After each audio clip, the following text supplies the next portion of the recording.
एक बड़ी ही अफसुर्दा सी खबर है, वीडियो बनाने का दिल नहीं कर रहा था लेकिन बनानी पड़ रही है। उसकी वजह यह है कि पाकिस्तान के जो रेड बॉल के कोच हैं जेसन गिलेस्पी, वो जो एलिमिनेटर 1 था उसमें वो आए हुए थे कमेंट्री करने, और सलमान बट साहब के साथ वो बैठे थे, जिस पर सलमान बट साहब ने उनसे पाकिस्तान टीम के बारे में कुछ सवाल किए। तो उस पर जेसन गिलेस्पी ने एक बात ये भी की कि सरफराज अहमद ने पाकिस्तान की क्रिकेट को बहुत सर्व किया, ये जेसन गिलेस्पी का कहना था, लेकिन he is not getting any younger ना। उनका मतलब ये है कि सरफराज अहमद कोई अब जवानी की तरफ तो अपना सफ़र जारी करेंगे नहीं, और वो वक्त के साथ साथ उनकी एज ज़्यादा ही होती जाएगी। तो उन्होंने पाकिस्तान की क्रिकेट को बहुत सर्व किया है, लेकिन नाउ इट्स टाइम के वी नीड न्यू ब्लड। हमें नए लोग चाहिए, हमें ऐसे यंगस्टर्स चाहिए जो कि पाकिस्तान को लॉन्ग टाइम तक सर्व कर सकें। सरफराज अहमद साहब बड़े ही साफ़ इंसान, मुझे बहुत पसंद, बहुत एक नेक इंसान, बड़े उनका साफ दिल था हमेशा से, और मैं हमेशा से उनकी सपोर्ट में रहा। और इसलिए रहा कि वो बड़ा फाइट करते थे, वो बड़ा एक किस्म का ना खपती किस्म का इंसान था जो कि बस लगा रहता है हमेशा।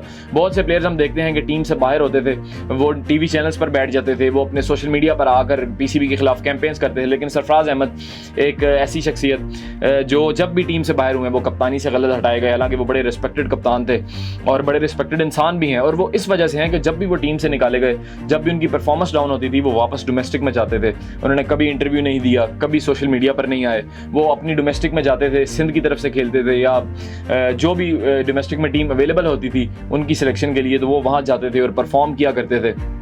तो खैर अफसोस भी हो रहा है, लेकिन जेसन गिलेस्पी साहब ने भी अपनी जगह बिल्कुल ठीक कहा है कि अब सरफराज साहब की उम्र 37-38 हो गई है और वो वापस जवानी की तरफ तो जाएंगे नहीं। वक्त के साथ साथ उनकी एज और आगे बढ़ती जाएगी, और हमें इस टाइम यंग ब्लड चाहिए, नए लड़के चाहिए जो पाकिस्तान को लंबे अरसे के लिए सर्व कर सकें। और आप देख रहे हैं कि सरफराज रिजवान बहुत परफॉर्म कर रहे हैं, बैटिंग में भी बहुत परफॉर्म कर रहे हैं, कप्तानी में भी कर रहे हैं, कीपर तो वो वैसे ही बहुत तगड़े हैं। और ये बात इटसेल्फ सरफराज अहमद भी मानते हैं, वो खुद एडमिट करते हैं, और यही सबसे खास बात है सरफराज अहमद की कि उन्होंने हमेशा एडमिट किया है कि यार फलां बंदा मुझसे बेहतर है और फलां बंदा मुझसे बेहतर नहीं है। ये वो बिल्कुल साफ नीयत के इंसान है ना, इसीलिए इतने रिस्पेक्टेड भी हैं और एडमिट करते हैं कि कौन मुझसे अच्छा है। उन्होंने बारहा ये कहा कि रिजवान मुझसे बहुत बेहतर है, फिटनेस में भी बहुत बेहतर है, उसकी बैटिंग भी बड़ी अच्छी है, और कीपिंग तो पूरा पाकिस्तान जानता है कि वो किस तरह के कीपर हैं। इसके अलावा अगर हम सरफराज अहमद से नीचे देखें तो हसीबुल्लाह कीपर हैं, रोहेल नज़ीर कीपर हैं, वाइट बॉल में देखें तो मोहम्मद हारिस जो कि कप्तान थे स्टेलियंस के भी, पाकिस्तान ए के भी, तो वो भी आ रहे हैं। तो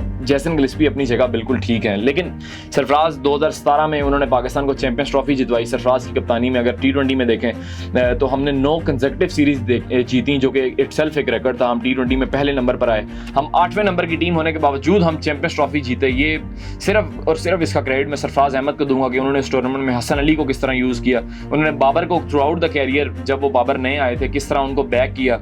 इस सरफराज अहमद की वजह से ही बाबर आजम भी इस तरह बने और पाकिस्तान टीम इतनी स्ट्रांग हुई इस टाइम। लेकिन उनको नाहक कप्तानी से भी हटाया गया, फिर क्या क्या कुछ उनके साथ नहीं किया गया, लेकिन कभी वो टीवी के सामने नहीं आए, कभी उन्होंने कोई पीसीबी के अगेंस्ट बयान नहीं दिया, हमेशा मेहनत की। सरफराज अहमद ने 54 टेस्ट मैचेस खेले पाकिस्तान के लिए, जिसमें 3000+ रन उन्होंने स्कोर किए, उनके 400 थे, वनडे में उनके 200 थे, 1150 थे, तकरीबन 33 से 35 की उनकी एवरेज थी। विकेट कीपर भी अच्छे थे, और सबसे जो अच्छी बात थी कि वो हमेशा टीम को बॉन्ड करके रखते थे। उन्होंने कभी कराची कार्ड नहीं खेला, कभी सिंपैथी कार्ड नहीं खेला, बाहर हुए तो कभी उन्होंने अगेंस्ट बयान नहीं दिए, तो एक प्रॉपर टीम मैन थे। लेकिन सैफी भाई, हर इंसान को जाना होता है और ये आपके जाने का वक्त है। अगर हम अब जेसन गिलेस्पी को भी कुछ नहीं कह सकते, वो अपनी जगह बिल्कुल बरहक है।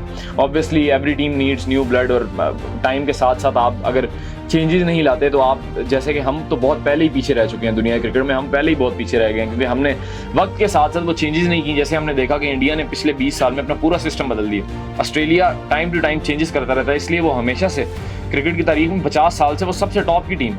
अब इंडिया टॉप पर आ गया, क्यों? क्योंकि उन्होंने चेंजेस किए, जो चेंजेस ज़रूरी थे, अपने इंफ्रास्ट्रक्चर में चेंजेस किए, अपने अंडर 19 में चेंजेस किए, अपनी ए टीम को बहुत आगे लेकर गए। तो हम with the passage of time वो लैग कर रहे थे, इसी वजह से हम पीछे भी हैं। तो खैर hope for the best. Sarfaraz Ahmed देखते हैं कि ये हो सकता है कि इंग्लैंड की सीरीज़ उनकी आखिरी सीरीज़ हो, और इसमें पता नहीं उनको मौका मिलता है, एक रिस्पेक्टेड वे में उनको जाने का मौका मिलता है या नहीं, ये देखना पड़ेगा। अगर मिल जाता है और वो परफॉर्म करते हैं, फिर भी उनकी अगर साल 2 की क्रिकेट रह गई है तो वो किस तरह वो खेल सकेंगे, क्योंकि आपने देखा कि चैंपियंस कप में भी वो मेंटोर थे डॉल्फिन्स के, वहाँ वो मैचेस भी खेले 1-2, लेकिन एज सच खातिर ख्वाह वो अपनी गेम को अप नहीं कर सके। तो देखते हैं कि सरफराज अहमद का इंग्लैंड वाली सीरीज़ में क्या बनता है, उनकी आखिरी सीरीज़ होती है, उनको चांस मिलता है या नहीं मिलता। खैर will see in the next month. आपकी इसके बारे में क्या राय है कमेंट सेक्शन में ज़रूर बताइएगा। बहुत शुक्रिया।